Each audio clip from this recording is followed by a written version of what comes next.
and welcome to the Stanley Parable. Yes, I went out and bought it because, I don't know, I just want to play some more games. So yeah, I went out and bought the Stanley Parable, and we are going to play it. Now I know there are a lot of different endings, like maybe 30 or 40, and I'm going to try to explore some of the endings today. But mostly I'm just going to give an overview of it. So let's begin the game.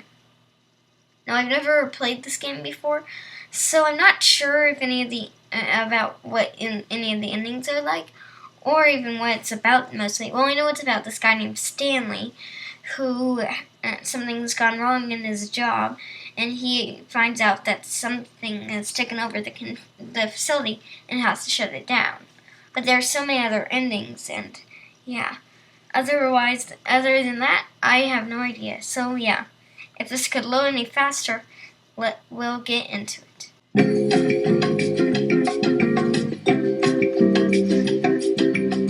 Oh no, now I forgot the wheel sign. I mean, at least we're doing progress, but still. Curse you, wheel sign, curse you.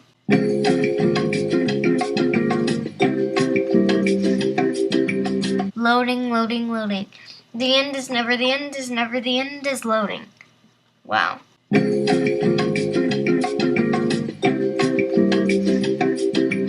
Oh, I'm gonna go to sleep.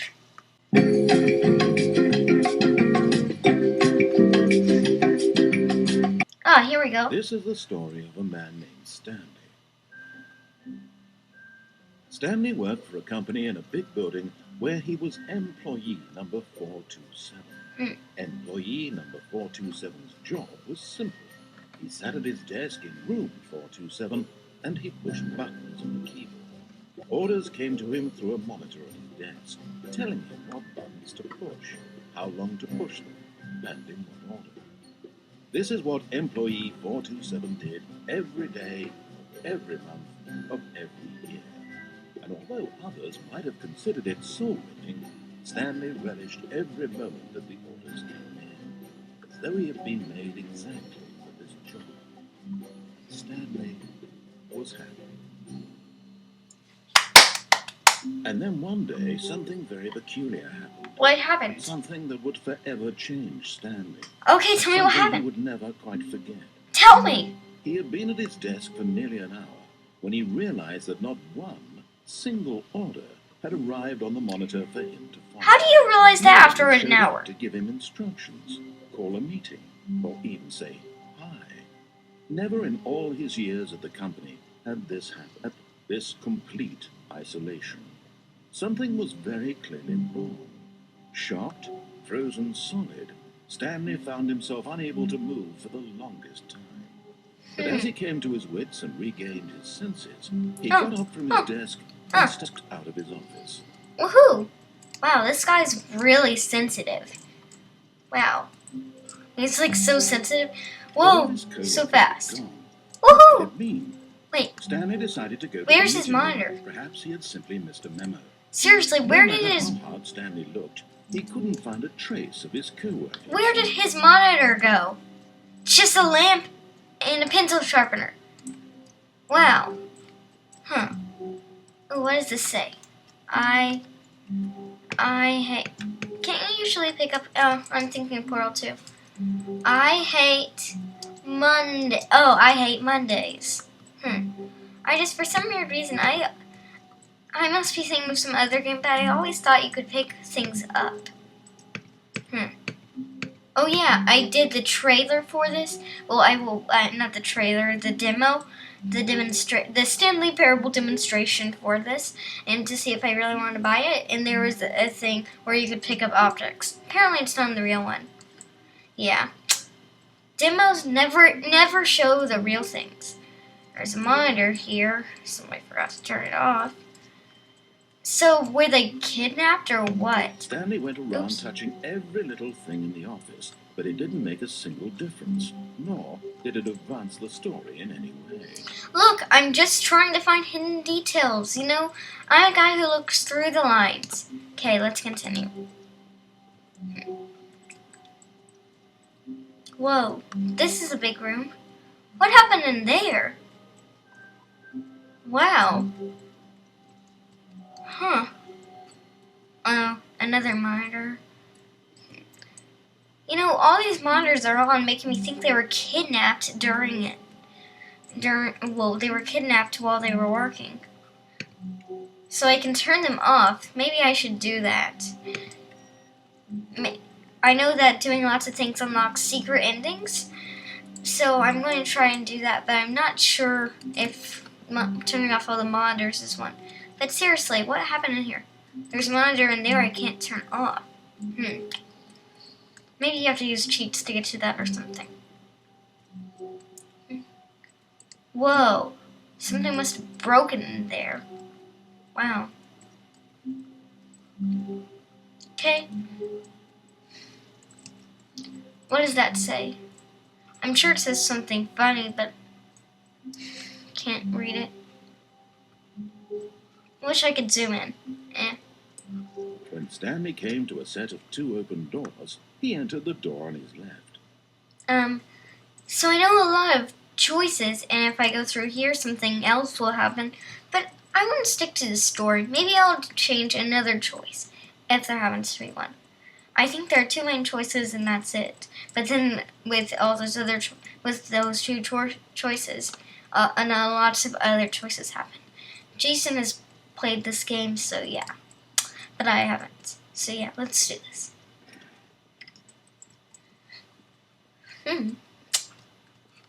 Seriously, what happened? Papers are scattered everywhere.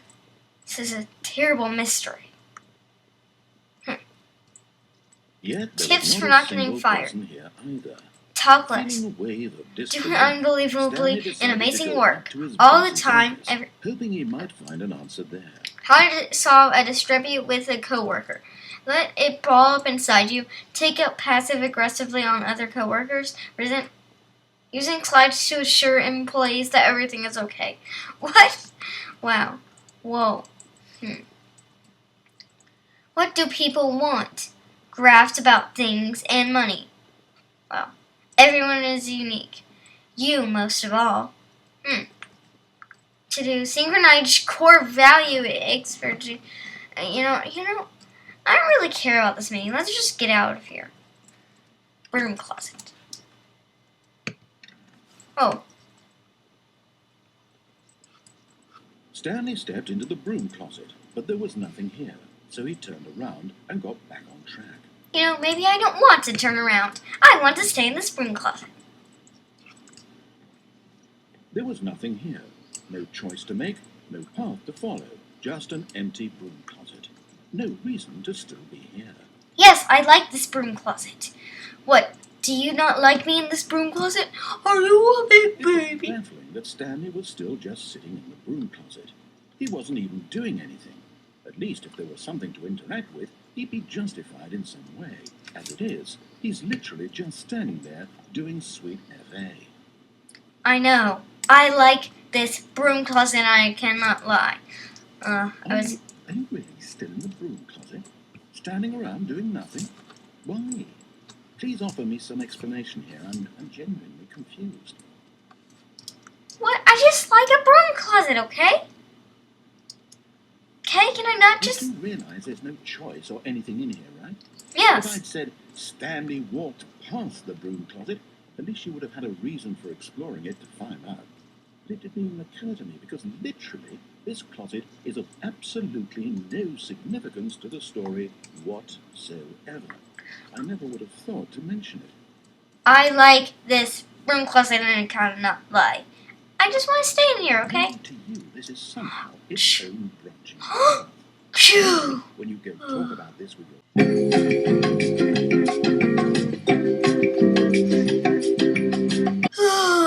That was a good night's rest. Huh? The narrator stopped. Woohoo! Yeah. Ah, second player. It's good to have you on board. I'm not a second player. Guarantee you can't do any worse than the person who came before you. No, I'm still the same person. I can prove it to you. Let me go into the broom closet. See? You too? Unbelievable. I'm at the mercy of an entire species Whee! of invalids. Perhaps there's a monkey nearby you can hand the controls to. A fish? Fungus? Look, You can think hand a out the fish is details. smarter I'm than not me? particularly picky. I'll just be waiting for when you're ready to pick up the story again. Okay, no more narrative. I was hoping I could get an ending of some sort, but no. No more narrative. Dang it. Coming to a staircase, Stanley walked upstairs to his boss's office. I know I should, but should I go upstairs like he says, or downstairs? Do I really want to do the normal ending? No, I'm going downstairs. Ah, dang, locked. I'm going downstairs. Whoa. But Stanley just couldn't do it. He considered the possibility of facing his boss, admitting he had left his post during work hours. He might be fired for that. And in such a competitive economy, why had he taken that risk? All because he believed everyone had vanished. His boss would think he was crazy. And then something occurred to Stanley. Maybe, he thought to himself, maybe I am crazy. All of my co-workers blinking mysteriously out of existence in a single moment for no reason at all. None of it made any logical sense. And as Stanley pondered this, he began to make other strange observations. For example, why couldn't he see his feet when he looked down? Why did doors close automatically behind him wherever he went? Why? And for that matter, these rooms were starting to look pretty familiar. What? Were they simply repeating? Oh no. No, Stanley said to himself, this is all too strange. This can't be real. And at last, he came to the conclusion that had been on the tip of his tongue. He just hadn't found the words for it. I'm dreaming, he yelled. This is all a dream. Oh, what a relief Stanley felt to have finally found an answer. You know, the narrative isn't really cutting it, so I just wanted a couple things to say before he interrupts me again. This is not a dream. How could this possibly be a dream? Oh, and also, sorry his voice is so low, I should probably turn that up. Wow, how? And also with the doors closing behind him and the feet, I guess maybe a dream, but still, wow. An explanation. His co-workers weren't actually gone. Yeah, he it's wasn't just a going dream. to lose his job. He wasn't crazy after all. And he thought to himself, I suppose I'll wake up soon. I'll have to go back to my boring real-life job pushing buttons. I may as well enjoy this while I'm still lucid. Yeah. So, he imagined himself flying and began to gently float above the ground. Whee! Then he imagined himself soaring through space on a magical star field, and it too appeared. It was so much fun, and Stanley marveled that he had still not woken up. How was he remaining so lucid? And then perhaps the strangest question of them all entered Stanley's head. One he was amazed he hadn't asked himself sooner. Why is there a voice in my head dictating everything that I'm doing and thinking? Now the voice was describing itself being considered by Stanley, who found it particularly strange.